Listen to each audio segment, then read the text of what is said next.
Bonjour, je suis très heureux de pouvoir vous parler aujourd'hui et très honoré de votre invitation.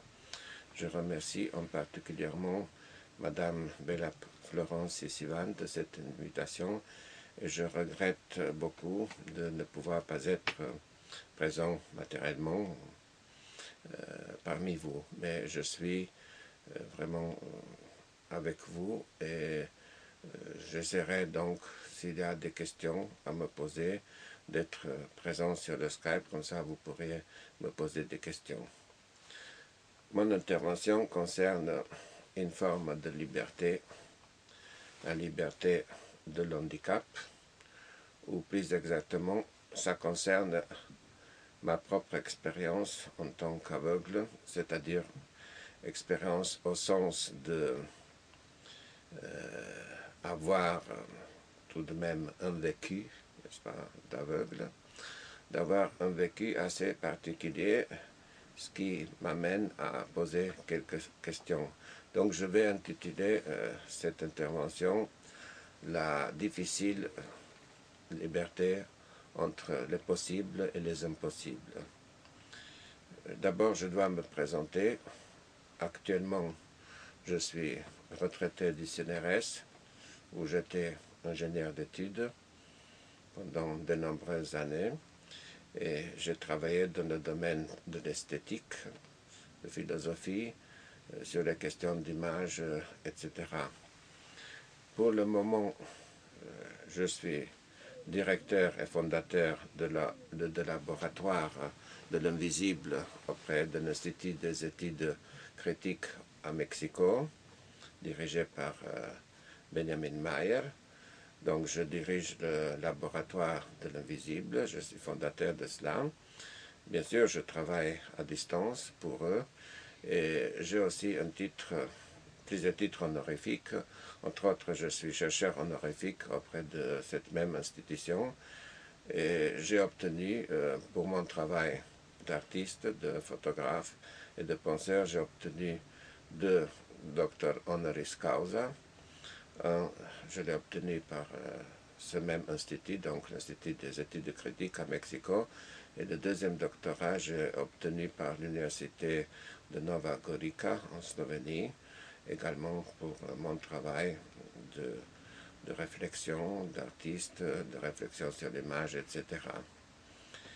Voilà, lorsqu'on pose la question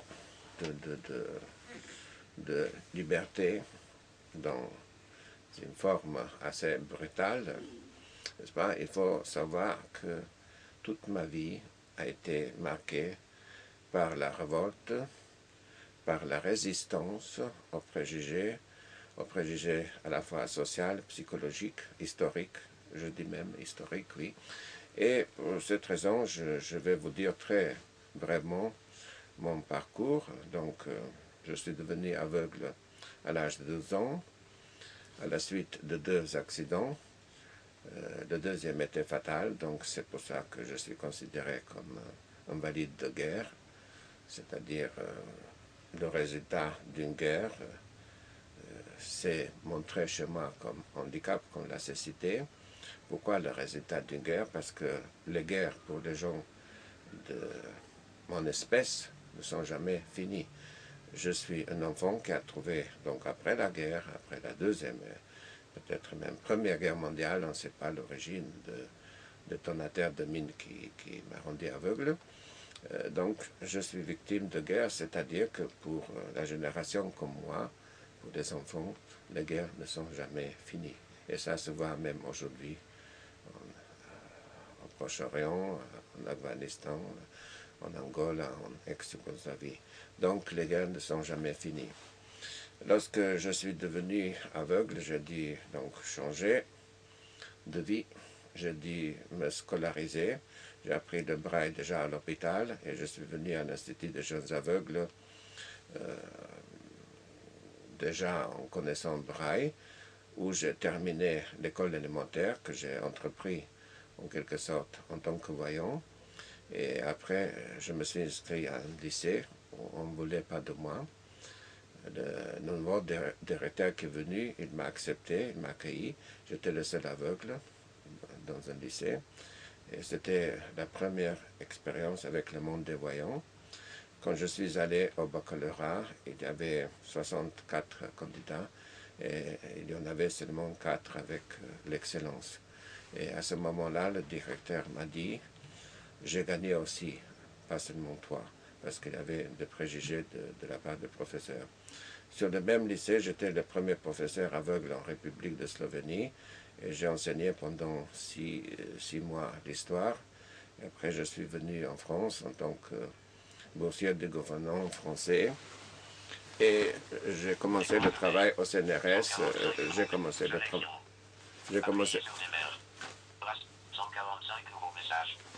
Excusez-moi. J'ai commencé le travail au CNRS en 1976, d'abord à titre contractuel.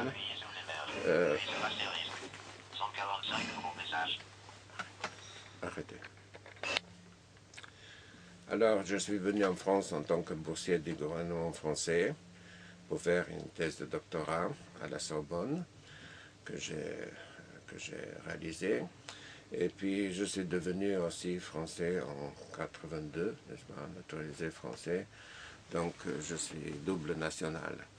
Donc, je m'excuse peut-être de parler trop de ces choses-là, mais c'est important pour ce qui va suivre.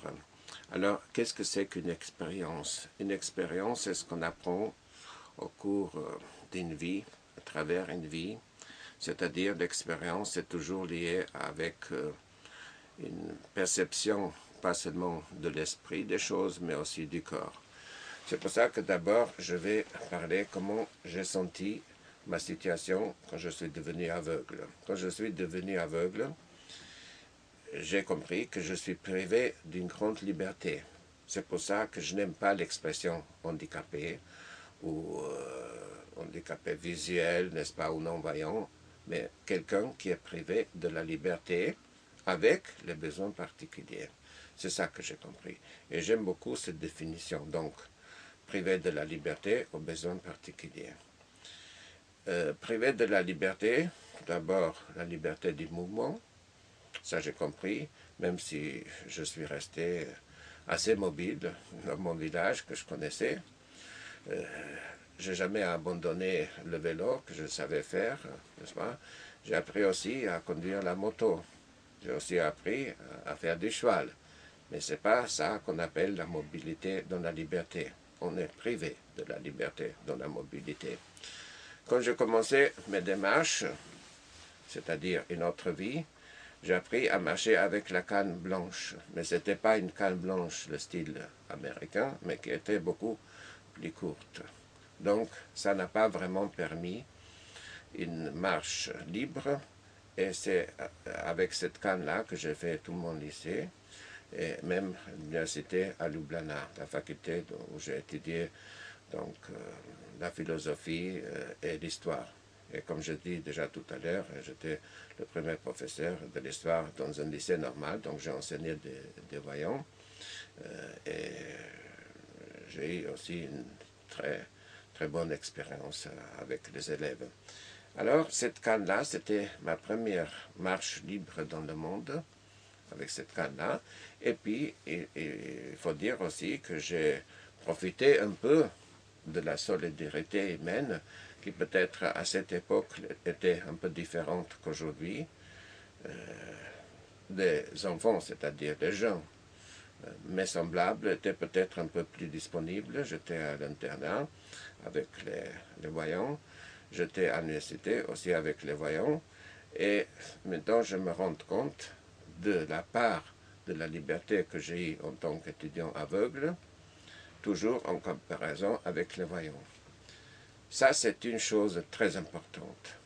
On ne peut pas comprendre, on ne peut pas se rendre compte de la situation d'un aveugle, de sa liberté et de sa non-liberté, si on ne compare pas avec les possibilités qu'ils ont des voyants. Et moi, grâce à ma situation, donc grâce au fait que je dis fréquenté les écoles normales, donc le lycée avec des voyants, la faculté avec des voyants, et que j'étais toujours avec des voyants, que j'ai compris qu'est-ce que ça veut dire la liberté, qu'est-ce qu'on a, quel accès à la culture on a, quelles sont nos possibilités de mouvement par rapport à voyants, et quelles sont nos possibilités par rapport à tout ce monde de la différence. Donc, ma situation n'était pas une situation vraiment de ghetto, même si on est toujours dans un ghetto, n'est-ce pas? On est toujours dans un ghetto et le rêve, ce serait qu'on abolit des ghettos. Mais on n'a pas encore réussi à les abolir. Donc, ma situation d'aveugle était toujours en comparaison avec la situation des autres. C'est cela qui m'a permis aussi une distance critique envers tous les discours qui disent, voilà, il y a cette invention technique, on a inventé ça pour les non-voyants, pour les aveugles, on a fait ça, celui-là a fait ça. Donc je suis un peu libéré de ce discours-là, parce que je compare toujours. Est-ce qu'il y a plus de possibilités aujourd'hui qu'autrefois? Je ne le dirais pas, parce que ce qu'on gagne d'un côté, on perd de l'autre. C'est la règle. Qu'est-ce qu'on gagne, qu'est-ce qu'on perd? On gagne peut-être en autonomie si on a un ordinateur, n'est-ce pas? Mais je pense qu'aucun ordinateur ne remplace une secrétaire, n'est-ce pas, qui vous communique Internet. Parce que l'accès à l'Internet est seulement partiel pour les non-voyants. Bien sûr, c'est beaucoup plus pratique, par exemple si on fréquente la faculté, parce qu'avec Prompt, un ordinateur, on peut noter des choses sans gêner personne. Moi, je dis enregistrer à l'époque les cours. Au lycée, j'ai écrit sur une machine comme Perkins, c'était une machine allemande, où c'était une machine Erika de l'Allemagne de l'Est que j'ai pu acheter parce que c'était bon marché dans les pays socialistes. J'ai écrit et toute la classe a dû s'habituer au bruit que j'ai fait avec cette machine-là. Aujourd'hui, bien sûr, c'est plus simple. Mais ce qui n'est peut-être pas plus simple, c'est qu'aujourd'hui, les gens s'engagent moins que mes collègues. Moi, je dis faire recours à mes collègues pour me lire des cours, n'est-ce pas, que je n'ai pas pu noter, ou que les professeurs n'ont pas autorisé à enregistrer, ça existait aussi. Et puis, je dis beaucoup plus vivre avec les voyants qu'aujourd'hui. Aujourd'hui, je pense que les aveugles sont un peu plus isolés. Par exemple, je donne le cas d'un chien guide. Moi, je n'ai jamais eu de chien guide. Je ne suis pas pour, je ne suis pas contre non plus. Je n'ai jamais de chien guide, et comme je dis, je ne suis ni pour ni contre. C'est toujours individuel comme choix. Mais je pose une question très intéressante. Est-ce que c'est mieux Antigone? Antigone, c'est une métaphore, c'était la fille du roi Oedipe, n'est-ce pas, qui l'a conduit à Colonne, c'est-à-dire qui l'a conduit pour mourir en dignité, pour mourir en homme libre, en quelque sorte. Donc, c'est sa fille, n'est-ce pas, qui a fait cet effort-là. Aujourd'hui, le chien guide ne peut pas remplacer Antigone. Aucun animal, ni les singes qu'on dresse aujourd'hui, ne peuvent remplacer les humains. Parce que si on tient compte d'un chien dressé, il faut beaucoup de chiens dressés pour toute une vie d'un aveugle. Plusieurs chiens doivent vivre, se mourir, devenir les robots, en quelque sorte, n'est-ce pas, pour nous conduire. Ça, c'est une question que je pose. À vous de formuler les réponses, chacun selon ses propres expériences. J'ai beaucoup d'admiration pour les gens qui éduquent des chiens aveugles. C'est un effort immense. J'ai beaucoup d'admiration pour les animaux qui doivent renoncer à leur vie normale, en quelque sorte. Ils sont stérilisés, n'est-ce pas? Ils sont stérilisés, ils ne peuvent pas avoir de petits, etc., etc. Mais en même temps, leur vie d'animal est vouée aux aveugles. Qu'est-ce que ça veut dire? ils remplacent ce que les humains devraient faire. Ce sont des robots, en quelque sorte, qu'on apprend à faire ça. On dit le travail d'un chien. J'admire beaucoup ça. C'est un miracle qu'on a réussi à faire ça, parce que c'est vrai, ça donne une autonomie. J'ai des amis qui ont le chien guide, mais en même temps, je pense aussi à un professeur slovène qui a dit, oui, mais un chien guide, on ne peut pas le plier comme une carte blanche et mettre quelque part dans une serviette. On ne peut pas le mettre dans un tiroir. C'est vrai tout ça. Est-ce que c'est mieux un chien guide ou une Antigone? Les Grecs, chez qui les aveugles avaient tout de même une situation de prestige parfois, surtout Thérésias, ne connaissaient pas les chiens guides. Il faudrait voir à quel moment on a inventé les chiens guides, n'est-ce pas? Seulement, aujourd'hui, c'est vrai, c'est un moyen, moi je dis, c'est un ersatz qui donne l'autonomie, mais en même temps qui désengage. Ma génération, c'est-à-dire j'ai commencé le lycée donc en 1963, n'avait pas du tout la possibilité d'avoir un chien guide. Les seuls chiens guides qui existaient en Slovénie, en République de Slovénie, étaient deux chiens qui appartenaient à un de mes professeurs et à un autre professeur aveugle. C'était très rare. La seule école qu'on connaissait pour les chiens guides, c'était la célèbre école suisse, n'est-ce pas? Donc, je me pose la question, est-ce que j'étais plus libre ou moins libre? Quand je suis entré au lycée, il y avait des garçons et des filles qui m'ont accompagné d'une classe à l'autre. Il y avait aussi soit des garçons, soit des filles qui m'ont accompagné de l'internat à l'école. Parce qu'il y avait plusieurs personnes qui sont allées à l'école, au lycée, qui était dans une petite ville, n'est-ce pas? Il y avait une distance, peut-être 1 kilomètre ou un peu moins entre le lycée et l'internat. Est-ce que j'étais plus libre ou moins libre, comme par exemple quelqu'un qui aujourd'hui a un chien guide qui fréquente un lycée, comme c'est le cas par exemple de ce garçon dont j'ai entendu l'histoire hier à France Inter, Valentin, où il y avait une dame très gentille qui est venue expliquer aux élèves qu'il y aura un élève avec le chien guide, qu'il ne faut pas toucher au chien, etc. Donc elle a prévenu quand il faut se comporter. Moi, je n'ai pas eu cette chance d'autonomie, mais j'ai eu la chance que les élèves ont dit s'engager plus. Et le professeur a dit, bon, vous avez un collègue qui est aveugle, il faut que vous témoignez de votre solidarité. Il y avait aussi le directeur qui est venu dans la classe dire aux élèves, il faut que vous êtes solidaires avec lui. La même chose s'est passée lorsque j'ai commencé à enseigner l'histoire, et il y avait le directeur du lycée qui est venu avec moi dans la classe et a dit, voilà votre nouveau professeur qui va vous enseigner l'histoire, il faut que vous respectez sa cécité. En même temps, je dois dire que chaque fois, quand je suis allé dans une classe, parce que les leçons n'étaient pas dans la même classe, il fallait se déplacer, il y avait des élèves qui m'attendaient dans la salle des profs et qui m'ont conduit dans la classe. Est-ce que ça c'est mieux qu'un chien guide? Et je pose la question. Je ne donne pas de réponse, mais c'est cette expérience-là.